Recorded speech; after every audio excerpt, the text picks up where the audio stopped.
Families can be under a lot of stress these days. To maintain good health, some parents and kids are turning to the ancient technique of Reiki for good health. Reiki is an ancient holistic therapy developed by a Japanese doctor in the 19th century.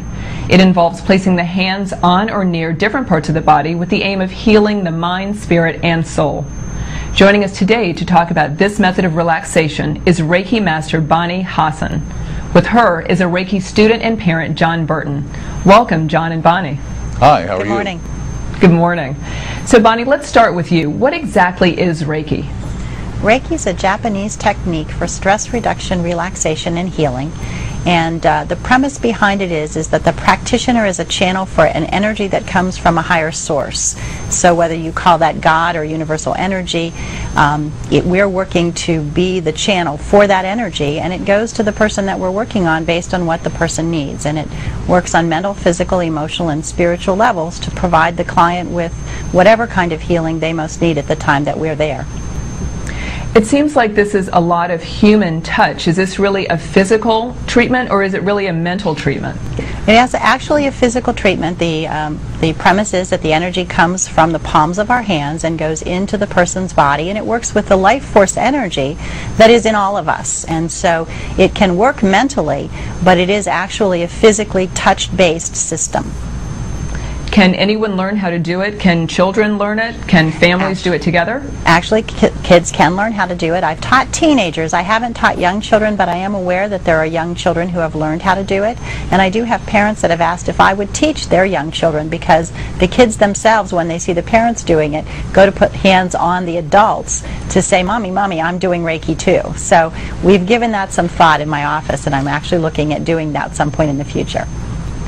So should Reiki be mentioned to your doctors? Is it something that you use in additional to traditional medicines?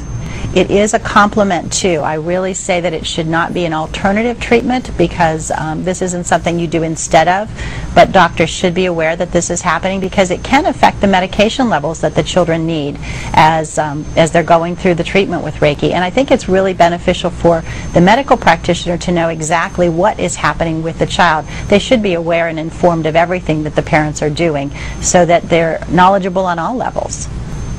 So, John, let's talk about your son, Jack, who's autistic. How have you used Reiki with him?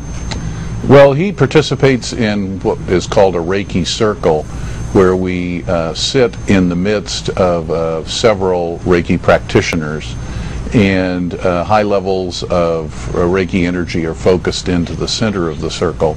And we learned about it through a presentation that Bonnie made to a board, which is the advisory board on autism and related disorders.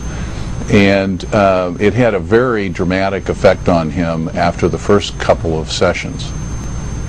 Can you tell us a little bit more? What have you noticed specifically that's changed since he's been participating? Well, the dramatic initial effect was autistic spectrum children have a tendency, when they're verbalizing, to parrot or sort of do TV speak.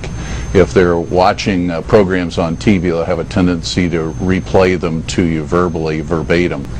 And that was about 80% of the content on my son's speaking at the time he started, and almost immediately that ratio reversed, and he started a more appropriate discussions using age-appropriate vocabulary, and the whole context of his conversations changed just overnight.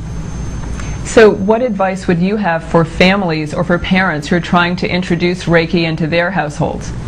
Well, I certainly, based on my experience, feel that it's something that may be beneficial to the children. I know that Jack continues to look forward to going and really enjoys it every time he goes. He's been going for a couple of years.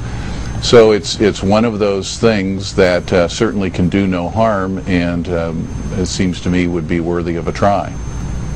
So, Bonnie, how often should someone practice Reiki? Is it every week? Is it once a year? Is it something that you can do for the rest of your life? Oh, you can do it for the rest of your life, absolutely. We say with Reiki that you can't OD on it, and you can never get too much.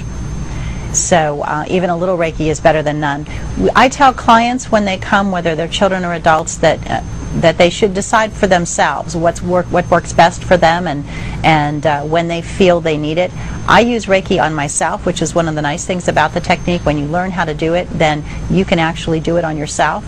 And so when I get up in the morning, I do Reiki on myself. I do it during the day when I'm stressed. It's something that I don't think I could live without at this point in time. Well, thanks to both of you. Thank you. We hope you found this edition of Healthy Life informative. To find out more on this story and other health-related topics, we invite you to go to our website at abcnews.com. Thanks for joining us today. From all of us at the Healthy Life production team, we wish you good health.